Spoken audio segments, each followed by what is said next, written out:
Breaking news breaking news breaking news দর্শক বন্ধুরা, একই কাণ্ড ঘটাই দিল আওয়ামী লীগ সমন্বয়ক সার্জিস আলমের বাবা সড়ক দুর্ঘটনায় তিনি মারা গেলেন। কি কারণে এত লোক সেখানে মারা হয়েছে?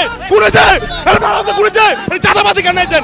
আজকে যদি ইনুস পদত্যাগ করে দেয়, কালকে এদের কাউকে খুঁজে পাওয়া যাবে না। আগে তো সার্জিস আর হাসনাত জানতাম, এখন আরো দেখি কত 158 জনে নাকি মন্ত্রী চেয়ে ক্ষমতা রয়েছে।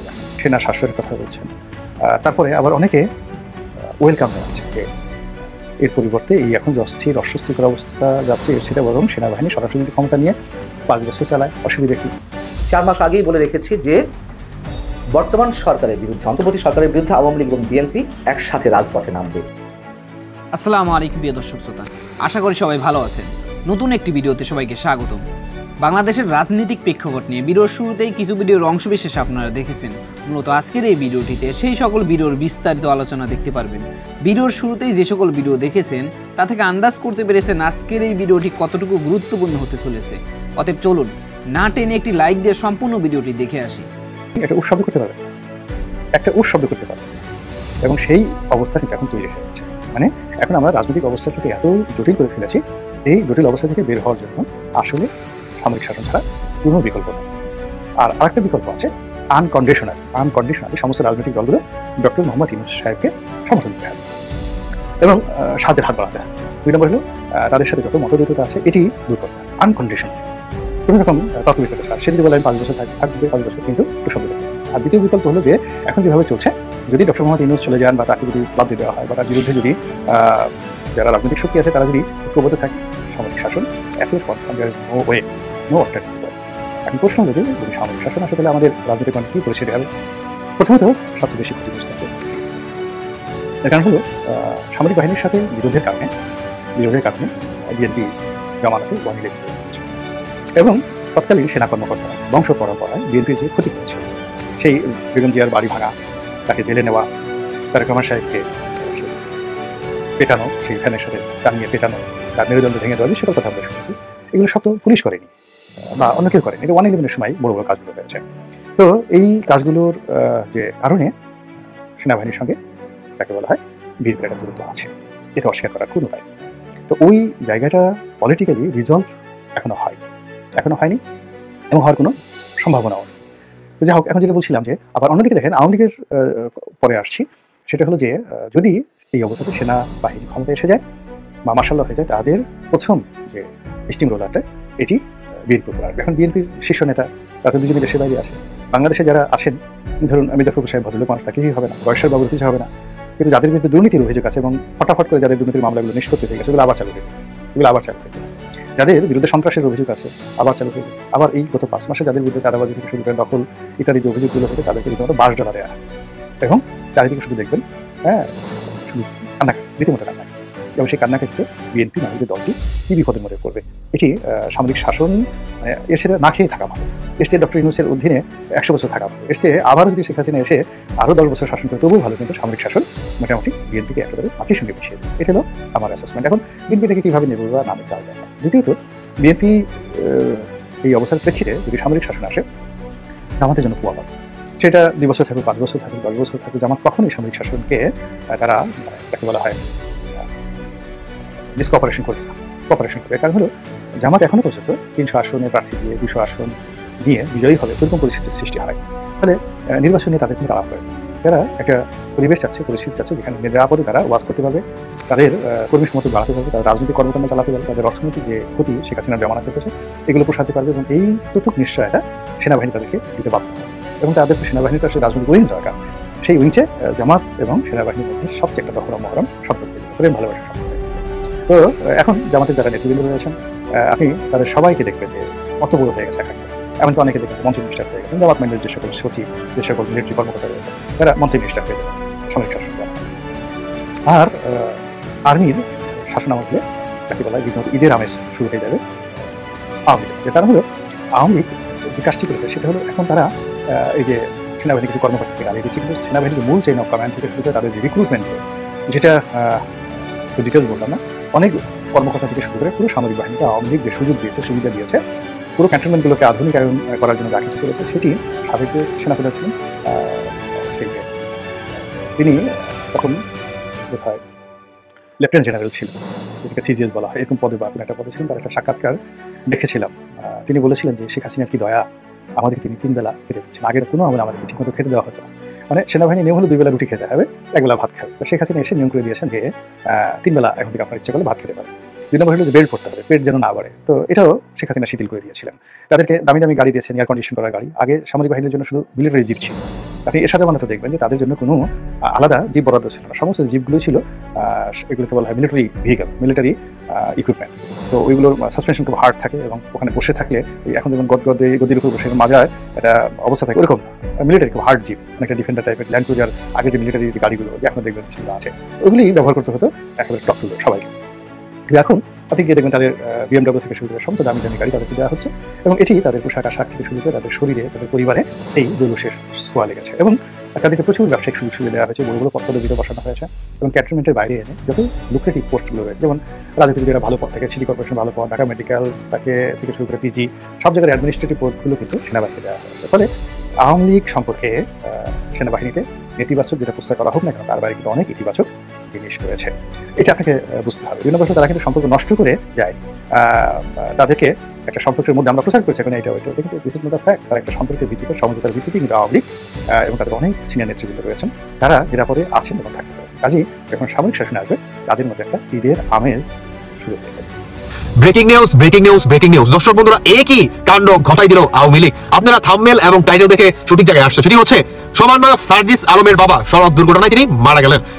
পঞ্চগড়ে সমন্বয়ক সার্জিস আলমেদের বাসা, সেখানে সমন্বয়ক সার্জিস আর হচ্ছে তার বাবা, তিনি মানে তারা দুইজন আপনার রুট পার হইতেছিল, মানে সম্ভবত তারা বাজারে গেছিল, এবং সেখানে তারা একটা পর্যায়ে রুট পার হইতেছিল, এবং সেখানে আপনার একটা ট্রাক এসে তাদেরকে কি মানে তাদের উপর আক্রমণ করা হয়, এবং সেখানে সার্জিসের বাবাকে ধাক্কা দিয়ে চলে যায়। আর সমন্বয়ক সার্জিস তার মানে তার কিছু হয়নি, তিনি নাকি সেফ আছে। তো এটা নাকি আওয়ামী লীগের আপনার একটা মানে কি ঘটনা, মানে আওয়ামী লীগের নাকি প্ল্যান এ, এটা নাকি আওয়ামী লীগ ঘটাইছে, আওয়ামী লীগের প্ল্যান এ। আচ্ছা, এখন আসুন সমন্বয়ক সার্জিসের বাবার কি অবস্থা। সেটি হচ্ছে সমন্বয়ক সার্জিসের বাবাকে যখন নাকি ট্রাকটি আপনার ধাক্কা দেয়, সেখানে পঞ্চগড়ে যে আপনার কাছাকাছি যে হসপিটালটা ছিল, সেই হসপিটালে আপনার সার্জিসের বাবাকে মানে নেওয়া হয়, এবং সেখানে তিনি মৃত্যুবরণ করেন। মানে তিনি নিতে তিনি কি রাস্তায় মৃত্যুবরণ করেন, এবং সেখানে আপনার সম্পূর্ণ দায়ভার উঠে আসছে আওয়ামী লীগের উপরে। মানে এটা নাকি আওয়ামী লীগ ঘটাইছে। আপনার যেমনটা গতকালকে নাকি আপনার কি বলে 7 কলেজের শিক্ষার্থীরা আপনার সার্জিসের উপরে আক্রমণ করে, এটাও নাকি আওয়ামী লীগ ঘটাইছে। এবং আজকে আইসা আপনার সন্ধ্যার সময়, বাংলাদেশ টাইম সন্ধ্যার সময়, সেখানে যখন নাকি সার্জিস সমন্বয়ক সার্জিস আর হচ্ছে তার বাবাকে মানে আপনার মানে সরি তার বাবা যখন নাকি আপনার সড়ক দুর্ঘটনা ঘটে, সেটাও নাকি আওয়ামী লীগ ঘটাইছে। মানে সবকিছু কি আওয়ামী লীগ ঘটাইছে। আমার একটা প্রশ্ন, মানে ছোট্ট একটা প্রশ্ন, সেটা হচ্ছে পঞ্চগড়ে সার্জিসের বাবার উপর কিংবা সার্জিসের উপরে তার বাপ বেটার উপর যখন নাকি আক্রমণটা ঘটে, সেখানে কি মানে আওয়ামী লীগের যদি টার্গেট থাকে, তাহলে টার্গেট থাকবে তো আপনার সমন্বয়ক সার্জিস, তাহলে আপনার তার বাবার প্রতি কেন টার্গেট? অনেকেই বলতেছেন যে তার বাবা সাবেক একজন নেতা ছিল আপনার ছাত্রলীগের নাকি আপনার যুবলীগের, সম্ভবত সেই আপনার খুব থেকে আওয়ামী লীগ এই কাজটা করেছে। মানে সার্জিস আলম যেভাবে পল্টি নিছে আওয়ামী লীগের সাথে, ঠিক সেম ভাবে পল্টি নিছে তার বাবা আওয়ামী লীগের সাথে। এটার জন্যই নাকি বাপ বেটাকে দুজনকে নাকি মারার একটা প্ল্যান থাকে। মানে এটা হচ্ছে সার্জিস আলমের বক্তব্য যে আমরা চাপের মুখে পড়ে, একটা সময় ছাত্রলীগ, আমি ছাত্রলীগ করতাম, আমার বাবা মানে তিনি সম্ভবত আমার ঠিক খেলার সাথে না যুবলীগে না, মানে তার বাবা কোন একটা পদ পদবিতে ছিল, তবে সেখানে নাকি তাদের জোর জবস্তি করে তাদেরকে বসানো হয়েছে, এবং সেখান থেকে যখন একটা পর্যায়ে তারা মানে রিজাইন দিয়ে সেই দলটাকে তারা ত্যাগ করে আপনার শিবির, তারপর হচ্ছে আপনারা নাকি ভালো জানেন মাস্টার মাইন্ড হয়ে যায়, সেখান থেকে কিন্তু তারা সমন্বয়ক হয়, এবং এটার খুব থেকে নাকি আওয়ামী লীগ এদের উপরে আক্রমণ চালায়। তাহলে একটা প্রশ্ন আমার থেকেই যায়, তাহলে যে ট্রাক ড্রাইভার নাকি ছিল তাদেরকে আপনারা গ্রেফতার করতে পারেননি, অন্যদিকে তাদের মানে তাকে গ্রেফতার করার আপনারা চেষ্টা চালাচ্ছেন। আজকে যদি ইউনুস পদত্যাগ করে দেয়, কালকে এদের কাউকে খুঁজে পাওয়া যাবে না। আছে এক বউ ছাড়লাম আমি চাল কনের ডরে, এখন দেখি আরেক বউ ধানে চাউলে দিলে অনেক ভালো হবে, স্বপ্ন দিই 5ই আগস্ট করলাম। ভালো কতটুকু হয়েছে না হয়েছে সেটা পরে পাওয়া যাবে, কিছু যে হয় নাই তা না।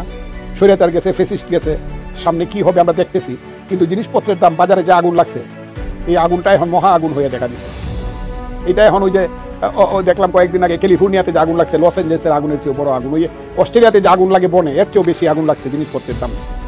এই সরকার যা এই যে হাজার হাজার কোটি টাকা মানুষের পকেট টাকা কাইটে নিবে, তাইলে আর অন্তত জিনিসপত্রের দামের বেলায় গত সরকারকে আর খারাপ বলা যাবে না, বলা উচিত হবে না সত্যের খাতিরে।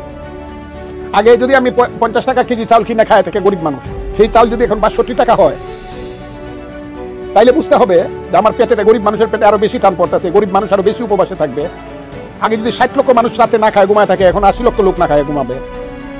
কাজে আগের তাকে খালি বকা দিলে তো হবে না, আপনি তো বাস্তবতা দেখাইতে হবে যে আগের চেয়ে ভালো। স্বাধীনতা কাহাকে বলে? স্বাধীনতা পরাধীনতার আমলে আমার প্লেটে শুধু ভাত আসতো আর একটা সবজি আসতো, কিন্তু স্বাধীনতার পরে যদি আমার প্লেটে ভাত আসে, সবজি আসে, আর একটা ডিম আসে, ওই ডিমটা হলো আমার স্বাধীনতা। আমার বিপ্লব হলো সেটা, বা আন্দোলন গণঅভ্যুত্থান সেইটা। শেখ হাসিনা যদি আমাকে 50 টাকা কেজি চাল খাওয়ায় থাকে, 100 টাকা কেজি ডাল খাওয়ায় থাকে, আমি যদি তার চেয়ে কম দামে খাওয়াইতে পারি, সেটা হলো বিপ্লব। আজকে যদি ইউনুস সাহেব পদত্যাগ করে দেয়, কালকে এদের কাউকে খুঁজে পাওয়া যাবে না। কাজে এদের অবলম্বন অন্ধের দৃষ্টির মতো হলো ইউনুস সাহেব। তারা তাকে কেন্দ্র করে তাদের সমস্ত আকাঙ্ক্ষা, উচ্চাকাঙ্ক্ষাকে বাস্তবায়িত করতে চায়। কাজে এখানে সবটা দোষী ইউনুস সাহেবের, এটা আমি মনে করি না। এটাই এই সরকারের ব্যর্থতা, সামগ্রিকভাবে এই সরকারের ব্যর্থতা। 1 2 হইলো দোষ যদি বলতে চান, তাহলে দোষ আমি বলবো আমরা যদি তাকে সমর্থন করছি, আমাদের ওখানে বাদ দেওয়া যাবে না। কিন্তু এত ছেলেপেলের কাছে সব ক্ষমতা দেওয়া, এই ছেলেপেলেদের অভিজ্ঞতার যে অভাব আছে, তারা নিজেরাও সেটা বুঝতেছে না। ওইখান থেকে জিনিসটাকে একটু সরাইতে হবে। ওরাই সব এখানে কন্ট্রোল করতেছে সব কিছু। ইভেন ওই যে আমি বলি বাঁশের চেয়ে কঞ্চিদর, সূর্যের চেয়ে বালুর তাপ বেশি। ইভেন মন্ত্রিসভা বা ওই যে উপদেষ্টা সবার চেয়ে ওই যে বৈষম্য বিরোধী ছাত্র আন্দোলনের কি আগে তো সার্জিস আর হাসনাত জানতাম, এখন আরো দেখি কত 158 জনের নাকি মন্ত্রীর চেয়ে ক্ষমতা বেশি রাখে। এটাই দেশের জন্য খুব দুর্ভাগ্যজনক হয়ে যাচ্ছে। কিন্তু আমি বারবার বলতেছি, আমি এদেরকে স্নেহ কোনো কম করি না, কিন্তু এরা যা করতেছে এটা দুর্ভাগ্যজনক হয়ে যাচ্ছে। এটা দেশ ক্ষতি, দেশের ক্ষতি। এই যে 158 জনই মনে করে আমরা এই দেশের মালিক। বর্তমান সরকারের বিরুদ্ধে, অন্তর্বর্তী সরকারের বিরুদ্ধে আওয়ামী লীগ এবং বিএনপি একসাথে রাজপথে নামবে। অনেক কাছে শুনতে খারাপ লাগতে পারে, তাহলে কি স্বৈরাচার আওয়ামী লীগের সঙ্গে বিএনপি জোট বাঁধছে? বিষয়টি তেমন না হলেও এটুকুই বলার চেষ্টা করছিলাম, এটুকু স্পষ্ট হয়েছিল তখন থেকেই যে নির্বাচন বিলম্বিত করতে, নিজেদের ক্ষমতা দীর্ঘস্থায়ী করতে এবং পেছনে যে একটি উগ্রবাদী গোষ্ঠীর নেতৃত্বে যে পরিকল্পনা আঁকা হচ্ছে তা বাস্তবায়ন করতে সরকার যা করছে, তাতে বিএনপিও বাধ্য হবে নামতে, আর আওয়ামী লীগ আন্দোলনে থাকবেই, সে যে ফর্মেটেই হোক। এবং সেটি দেখা যাচ্ছে মোটামুটি অনেকখানি আমাদের কাছে স্পষ্ট হয়েছে যে পাশাপাশি আন্দোলনে তারা নামছে। নিত্য প্রয়োজনীয় দ্রব্যের যে মূল্যের ঊর্ধ্বগতি, তার প্রতিবাদে এবং সুষ্ঠু নির্বাচন এবং গণতন্ত্র ফেরাতে আমাদেরকে খেয়াল রাখা দরকার। গণতন্ত্র ফেরাতে আগামী ফেব্রুয়ারি মাসের মাঝামাঝি মাঠে নামছে বিএনপি, এমন খবর আমরা শুনতে পেয়েছি, জানতে পেরেছি। এবং পাশাপাশি আওয়ামী লীগও তাদের হরতাল কর্মসূচি দিচ্ছে, ফেব্রুয়ারি মাসে তারা আন্দোলনে নামছে, তারা নানান ধরনের জনসংযোগ করবে। যদিও এর আগে 10 ডিসেম্বর শহীদ নজরুল হোসেন দিবস এবং পরবর্তীতে কয়েকদিন আগে একটু হরতালের কর্মসূচি দিয়েছে, এর আগে বিক্ষোভ কর্মসূচি দিয়েছিল আওয়ামী লীগ, সেগুলো ফ্লপ হয়েছে, খুব স্বাভাবিক কথা। এবং আগামী যে 16 এবং 18 ফেব্রুয়ারি আওয়ামী লীগ যে হরতালের কর্মসূচি দিতে যাচ্ছে, সেটি বাস্তবায়ন হোক আর না হোক, তারা রাজপথে নামছে, এটি জানান দেওয়ার চেষ্টা করছে। আর আওয়ামী লীগ বিএনপি তো সরাসরি ঘোষণা দিতেই যাচ্ছে। বিএনপির যে কর্মসূচি সেটি 2 ভাগে থাকবে। এবং এর সাথে জানিয়ে রাখি, 71-এর মুক্তিযুদ্ধকে ভিত্তি করে এবং 72-এর সংবিধানকে সমুন্নত রেখে জুলাই গণ আন্দোলনে বা গণ অভ্যুত্থানে একটা ঘোষণাপত্র বিএনপি সরকারকে দিতে যাচ্ছে তাদের পরামর্শ হিসেবে। যাই হোক, এই বিষয়ে পরে বলছি। এখন 2 ভাগে বিএনপি আন্দোলন নামছে। প্রথম ধাপটা হবে দ্রব্যমূল্যের বৃদ্ধি প্রতিবাদে, যে ভ্যাট আরোপ করা হয়েছে নানান পর্যায়ে, সেগুলোর প্রতিবাদে, এবং তার জন্য জেলায় জেলায় সমাবেশ হবে, গণসংযোগ হবে বিএনপির পক্ষ থেকে। এবং দ্বিতীয় ধাপে সুষ্ঠু নির্বাচনের মাধ্যমে গণতন্ত্র ফেরাতে তারা 15 ফেব্রুয়ারি থেকে কর্মসূচিতে যাচ্ছে। সারা দেশে বিভাগ পর্যায়ে, জেলা পর্যায়ে নানান ধরনের সমাবেশ করবে এবং সুষ্ঠু নির্বাচন এবং গণতান্ত্রিক পরিবেশ ফিরিয়ে আনতে নির্বাচন যে খুবই দ্রুত প্রয়োজন, এই মেসেজটি বিএনপি দিয়ে দেওয়ার চেষ্টা করবে। এখন বিএনপি নিশ্চয়ই হরতাল অবরোধের মধ্যে যাবে না। এবং সামনে যেহেতু রোজা, তথা রোজার ঈদ, এখন অনেকে বলতে পারে বিএনপি তো এরকম কর্মসূচি দেয়, এরকম ডাক দিয়েছে কত আওয়ামী লীগের সময়, ঈদের পরে আন্দোলন, ঈদের পরে আন্দোলন, এবং এই নিয়ে নানান ধরনের হাস্যরসের সৃষ্টি হয়েছিল। কিন্তু তখনকার বিএনপি আর এখনকার বিএনপি নিশ্চয়ই অনেক পার্থক্য। বিএনপিকে আওয়ামী লীগ রাজপথে নামতে দেয়নি, স্টিম রোলার চালিয়েছে, কোনো কর্মসূচি ঘোষণার সাথে সাথে পাল্টা কর্মসূচি দিয়েছে আওয়ামী লীগ সরকারে থাকার সময়। এখন কি সরকার সেগুলো বেছে নিতে পারবে? সরকার কি সে ধরনের স্টিম রোলার চালাতে পারবে? বিএনপি অনেক কৌশলের খেলা খেলছে, অনেক ধৈর্যের পরিচয় দিচ্ছে, এটি আমাদেরকে স্বীকার করতেই হবে। এবং তারেক রহমানের যে রাজনৈতিক দূরদর্শিতার পরিচয় আমাদের সামনে আসছে, তাতে তার যে ঘোরতর বিরোধী, তার যারা শত্রু, তারাও স্বীকার করছেন তারেক রহমান যে ফরম্যাটে খেলছেন, এটি যে কোনো মুহূর্তে লঙ্কা কাণ্ড বাঁধিয়ে দিতে পারে। কারণ জনসমর্থন তার দিকে যেভাবে যাচ্ছে, বললাম তো যে তার যারা শত্রু, তারাও সেগুলোকে ওয়েলকাম করছে। এই অবস্থায় এসে আরো একটি যে বিষয় পেন্ডিং রয়েছে, বৈষম্য ছাত্র আন্দোলনের সমন্বয়করা কিংবা তাদের যে নেতাকর্মীরা জুলাই প্রক্লেমেশন দিতে চেয়েছিল, সেটা তো বিএনপির চাপেই বন্ধ হয়েছে, তারা স্থগিত করেছে। 23 জানুয়ারি পর্যন্ত আবার সরকারের মাস্টার মাইন্ড মাহফুজ আলম, তিনি ওয়েবসাইটে বা অনলাইনে মতামত দিচ্ছিলেন। সময় দেওয়া হয়েছিল যে কি ধরনের পরামর্শ তারা পেতে পারে, সরকার কি ধরনের ঘোষণাপত্র তারা মানুষের সামনে আনতে পারে, এগুলো সব ভাওতাবাজি। এর আগেও আমি এই বিষয়ে বলেছি। বিএনপি যে ঘোষণাপত্র দিতে যাচ্ছে, তাতে মুক্তিযুদ্ধকে ভিত্তি করেই এই ঘোষণাপত্র হবে এবং এর সঙ্গে 17 বছরে আওয়ামী লীগের যে নির্যাতন, যে স্টিম রোলার চালানো হয়েছে বিরোধী দলীয় নেতাকর্মীদের উপরে, বিশেষ করে বিএনপির উপরে, সেইগুলোকেও তারা ইনক্লুড করতে চাচ্ছে। এবং নিঃসন্দেহে এটি প্রোক্লেমেশন নয়, এটি একটা ডিক্লিয়ারেশন হিসেবে তারা দিতে যাচ্ছে। তার কারণ তারা বলছে যে 5 আগস্ট থেকে যদি এটি কার্যকর হয় তাহলে সরকারই তো অবৈধ হয়ে যাবে, এবং তখন আরেকটু হসপাস বাড়বে, তখন আরো নানান ধরনের জটিলতা বাড়বে। যে ঘোষণাপত্র দেওয়ার কথা ছাত্ররা বলছে সেটা তো আরো 5.5 মাস আগেই দেওয়া যেত, অর্থাৎ এটি কোনোভাবেই বিএনপি মেনে নেবে, এবং সেটাই হবে, আমি বলে রাখি সেটাই হবে।